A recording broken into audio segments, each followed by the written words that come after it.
A Bíblia está cheia de declarações claras sobre a divindade de Jesus, mas você se recusa a aceitar qualquer coisa que não se encaixe na sua frase mágica.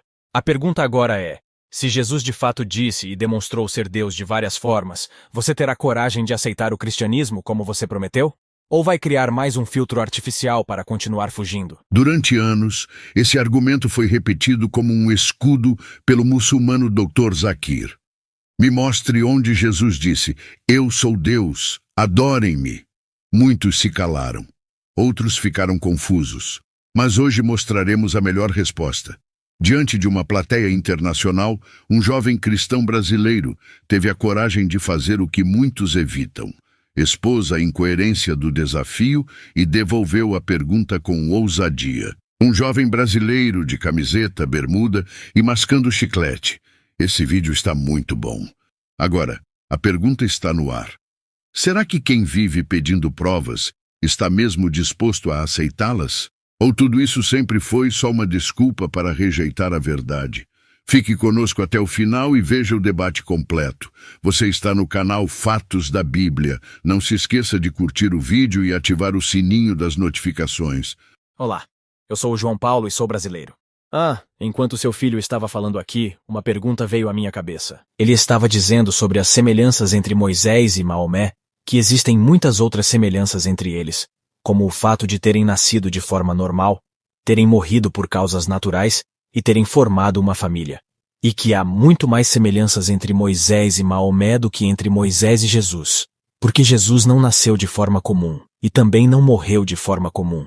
Então, essas semelhanças são provas de que Jesus era, na verdade, o Filho de Deus, ou mais do que um profeta. Você está fazendo uma pergunta com base na fala do meu filho? Irmão, se você souber o contexto, o que meu filho estava citando é uma profecia no livro de Deuteronômio, capítulo 18, versículo 18, que diz: "Eu suscitarei um profeta." Deus Todo-Poderoso está dizendo a Moisés que a paz esteja com ele. "Eu suscitarei um profeta do meio dos teus irmãos, semelhante a ti, e colocarei as minhas palavras na sua boca, e ele dirá tudo o que eu lhe ordenar." Então aqui os missionários cristãos dizem que essa profecia se refere a Jesus, que a paz esteja com ele. Nós estamos defendendo que essa profecia não se refere a Jesus, que a paz esteja com ele, porque Jesus não era um irmão de Moisés, que a paz esteja com ele. Jesus era judeu, que a paz esteja com ele. Moisés era judeu. Para ser irmão, você tem que ser filho dos irmãos, primos. Os árabes são primos dos judeus. Então o profeta Maomé era um irmão de Moisés, que a paz esteja com ele, e deveria ser semelhante a Moisés. E você disse corretamente, Moisés teve um nascimento natural, Maomé teve um nascimento natural, que a paz esteja com eles. Jesus Cristo teve um nascimento não natural. Moisés, que a paz esteja com ele, morreu de morte natural. Maomé morreu de morte natural, que a paz esteja com ele. Jesus Cristo não morreu dessa forma, que a paz esteja com ele. Então ele, diferente deles, não o torna Deus. Isso não o faz cumprir a profecia. Mas você acredita? O Islã acredita nos milagres que Jesus fez? Claro que acreditamos! Como andar sobre a água, curar pessoas doentes? Muitos milagres, mas não todos. Andar sobre a água não está no Alcorão. Mas eu disse na minha palestra, acreditamos que ele foi um dos mensageiros mais importantes de Deus. Acreditamos que ele foi o Messias, que em português é Cristo. Acreditamos que ele deu vida aos mortos com a permissão de Deus. Acreditamos que ele curou os cegos de nascença e os leprosos com a permissão de Deus. Acreditamos nisso sim. Mas esses milagres que você está falando, eles não estão no Alcorão, mas estão na Bíblia. Não, eles estão no Alcorão. Isso que eu te falei está no Alcorão. O que eu falei sobre andar sobre Qual é o milagre maior? Dar vida a um morto é um milagre maior ou andar sobre a terra é um milagre maior? Sobre a água. Qual é o milagre maior? Está escrito lá? Não. Qual é o maior? Dar vida a um morto é um milagre maior ou andar sobre a água é um milagre maior? Qual é o maior milagre? Desculpa. Qual é o maior milagre? Dar vida a um morto ou andar sobre a água? Dar vida a um morto. Se eu acredito no milagre maior, por que eu iria atrás de um milagre menor? Eu não entendo essa lógica. Eu acredito. Mas eu sempre disse, todos esses milagres foram feitos com a permissão de Deus. O milagre não te transforma automaticamente em um profeta de Deus. Jesus Cristo, que a paz esteja com ele, disse, está no Evangelho de Mateus, capítulo 24, versículo 24, vão aparecer muitos falsos cristos e falsos profetas, que vão enganar até mesmo os escolhidos. Então, o milagre não é a prova principal. Todos esses milagres foram feitos por Deus Todo-Poderoso. Isso não faz de Jesus Cristo, que a paz esteja com ele, Deus. Se Moisés abriu o mar, isso faz de Moisés Deus? Isso faz de Moisés Deus? Não mais do que Deus, mas seu filho. Moisés, o filho de Deus? Onde está escrito isso na Bíblia? Sobre Jesus, que ele era o filho de Deus. Moisés era o filho de Deus? Não, Moisés não. Ele era um profeta. Moisés abriu o mar. Isso fez dele Deus? Adão, que a paz esteja com ele, foi... Moisés nasceu sem pai, certo? Adão nasceu sem pai nem mãe. Isso faz dele Deus? Não. Isso foi um milagre. Se você diz que Jesus é Deus porque não teve pai, então Adão seria um Deus maior, que a paz esteja com ele, porque ele não teve nem mãe nem pai. Tudo isso não é o verdadeiro teste. Você entende? Esses milagres foram feitos pelos profetas de Deus, feitos por Deus, para mostrar que eles eram mensageiros, certo ou errado. Então você teria que dizer que Adão é um Deus maior, certo ou errado. Você acredita que Adão é um Deus maior? Você acredita que Adão é Deus? Adão é Deus? Não. Nem eu acredito que a paz esteja com ele. Só porque ele fez um milagre, isso não faz dele Deus. Por quê? É por isso que todos eles eram mensageiros de Deus, mas não eram Deus. Certo? Correto. Obrigado. Ótimo. Então agora você acredita que Jesus é mensageiro de Deus? Ambos mensageiros de Deus. Mensageiro e filho de Deus. Filho de Deus de novo? Filho de Deus. Deus tem filhos? Efraim é chamado de filho de Deus. Israel é chamado de filho de Deus. Todos os que são guiados pelo Espírito de Deus são chamados de filhos de Deus. Deus tem filhos de forma simbólica na Bíblia. Mas nenhum dos profetas anteriores é mencionado na Bíblia como tendo vindo do paraíso como Jesus foi. Por exemplo, João 6,23 diz que ele veio antes de Adão. Então todos os outros profetas vieram do inferno? Não, Jesus existia antes de Adão. É isso que nós acreditamos. A Bíblia diz que todo mundo já existia no plano de Deus antes de vir ao mundo. Mesmo você já existia. Mesmo eu já existia, certo? Mas isso não significa que você e eu somos Deus. Todos existiam no plano de Deus, não na realidade. Ele já existia com Deus? Onde isso está escrito? Me mostre a referência. João 6,23. E o que diz? O que diz João 6,23? Me diga. Que ele veio de Deus, por isso ele veio de Deus. Mas todo mundo veio de Deus, mesmo você e eu viemos de Deus. Mas ele veio. Nós não viemos, quero dizer do céu. Não, você veio do inferno. Quero dizer que somos humanos. Por que você não entende? Todos nós somos criação de Deus Todo-Poderoso. Não há uma única frase em toda a Bíblia onde Jesus Cristo, que a paz esteja com ele, diz claramente com as próprias palavras: Eu sou Deus ou adorem-me. Me mostre uma única frase clara e sem dúvida em qualquer parte da Bíblia onde Jesus Cristo, que a paz esteja com ele, diz: Eu sou Deus ou adorem-me, e eu aceitarei o cristianismo. Mas ele disse que era filho. Ele disse com as próprias palavras que era filho. Acho que você não entende inglês.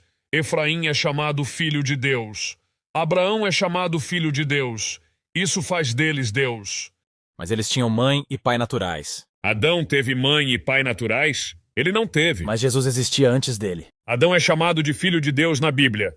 O que você vai fazer com isso? Mas ele não disse isso! Quem não disse? Ele não disse. O quê? Adão não disse. Mas a Bíblia está escrita dizendo que ele veio... O que você está dizendo? Não existe nenhuma frase clara, direta, sem confusão. Você entende inglês, irmão? Sim, eu falo! De qual país você é mesmo? Não entendi. De qual país você é? De onde você veio? Eu sou brasileiro. Vim direto do Brasil. Brasil? Você veio do Brasil? Ótimo. Muito bom. Agora eu repito só mais uma vez. Não existe nenhuma frase clara e direta, nenhuma frase sem ambiguidade em toda a Bíblia onde Jesus Cristo, que a paz esteja com ele, diga: Eu sou Deus. 3 palavras. Ou adorem-me. 2 palavras. Me mostre isso na Bíblia e eu aceitarei o cristianismo. Você está enrolando na conversa. Filho de Deus. Muitas pessoas são chamadas de filho de Deus. Você está enrolando. Está desviando do assunto. Você ouviu meu desafio? Vou repetir. Minha exigência é uma frase clara, direta e sem ambiguidade.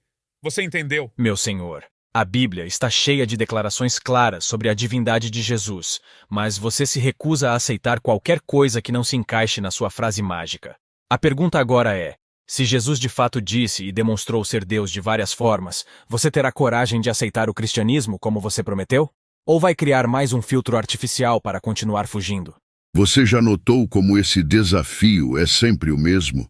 Ele aparece em debates, vídeos, panfletos e conversas com muçulmanos. Me mostre onde Jesus disse com todas as letras: Eu sou Deus, adorem-me. Aparentemente, para eles, a verdade precisa ser dita com uma fórmula mágica de 5 palavras exatas, em português moderno, preferencialmente em negrito e caixa alta. Mas vamos colocar os pingos nos is e explicar para você como você deveria agir neste caso. Assim como o nosso corajoso brasileiro que foi até a ele o questionar, você, como seguidor de Cristo, vai perceber que muitos debates não são apenas sobre palavras, mas sobre corações fechados. Quando alguém te desafia dizendo: mostre-me onde Jesus disse, eu sou Deus, adorem-me, e insiste, repete e se recusa a ouvir qualquer explicação fora da frase exata que ele criou, você precisa lembrar de algo importante. Esse debate não é só intelectual, é espiritual. Nessas horas você não deve se desesperar, nem se exaltar, nem entrar no jogo da provocação. Você tem o Espírito de Deus habitando em você. Isso significa que você pode responder com sabedoria, firmeza e paz. Não se trata de vencer uma discussão, mas de testemunhar a verdade com amor e coragem. Lembre-se, Jesus também foi desafiado muitas vezes. Fizeram perguntas para tentar pegá-lo em contradição. E qual foi a postura dele? Respondeu com autoridade, mas também com mansidão. Então, quando alguém te desafiar exigindo uma frase exata da Bíblia, não se apavore. Você conhece a Escritura. Você sabe que a divindade de Cristo está em cada página do Novo Testamento, nos atos, nas palavras, nas reações daqueles que o encontraram. Explique com paciência, mostre as Escrituras, mas não se deixe aprisionar por um padrão humano e artificial. Jesus não veio para se encaixar nas frases que os homens querem ouvir. Ele veio para revelar quem ele é, e quem tem ouvidos, ouça. Se mesmo assim a pessoa continuar rejeitando, repita com humildade: a verdade está diante de você. Se você realmente quiser ver, ela está aqui. Mas se você prefere um desafio do que uma revelação, talvez ainda não esteja pronto para ouvir. E então, ore por essa pessoa, porque só o Espírito Santo pode abrir os olhos espirituais. No fim das contas, não é sobre ter razão, é sobre glorificar a Cristo. E toda vez que você defende com amor aquele que te salvou, o reino de Deus avança. Já que você não entende inglês, faz assim então. Vai estudar a Bíblia, pesquise mais e descubra a verdade. Se você tivesse a oportunidade de ir até uma das reuniões do Dr. Zakir, você teria coragem de enfrentá-lo como este brasileiro. Se sim, o que você diria a ele? Escreve aqui nos comentários abaixo. Quando você estiver diante de um debate em que alguém insiste em dizer que Jesus nunca afirmou ser Deus, e começa a repetir frases como: me mostre, uma frase clara, direta, sem ambiguidade, onde Jesus diz: eu sou Deus, adorem-me.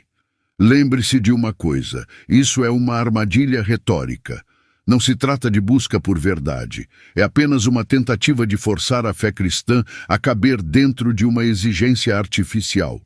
Você não precisa entrar no jogo, não precisa levantar a voz, não precisa se irritar. Precisa estar firme na palavra e consciente de que a verdade não depende de fórmulas mágicas. Jesus não falou segundo os moldes dos debates modernos. Ele falou com sabedoria, profundidade e intenção. Ele usou linguagem espiritual, parábolas, declarações com peso eterno. E ele deixou claro quem ele é, mesmo que o coração endurecido se recuse a aceitar. Quando te desafiarem, você pode responder com firmeza: Você está exigindo que Jesus diga com exatas 3 palavras algo que ele revelou de muitas maneiras. Isso não é busca por verdade. É orgulho disfarçado de argumento.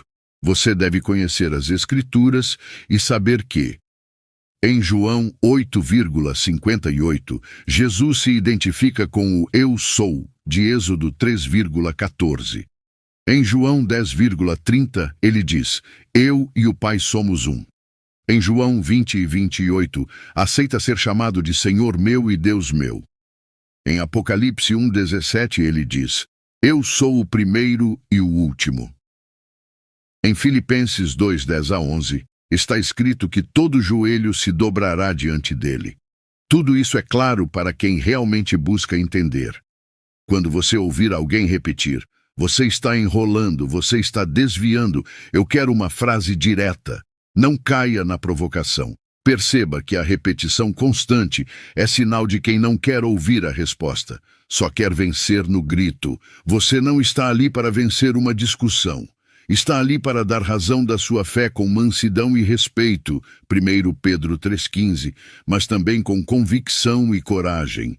E quando a pessoa terminar dizendo, vai estudar a Bíblia, pesquise e descubra a verdade. Obrigado, então. Em vez de se irritar, apenas pense. Foi exatamente isso que eu fiz, e foi assim que encontrei Jesus, o Filho do Deus vivo.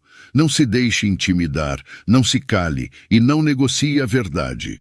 O mundo precisa de cristãos que saibam responder com graça, mas também com convicção.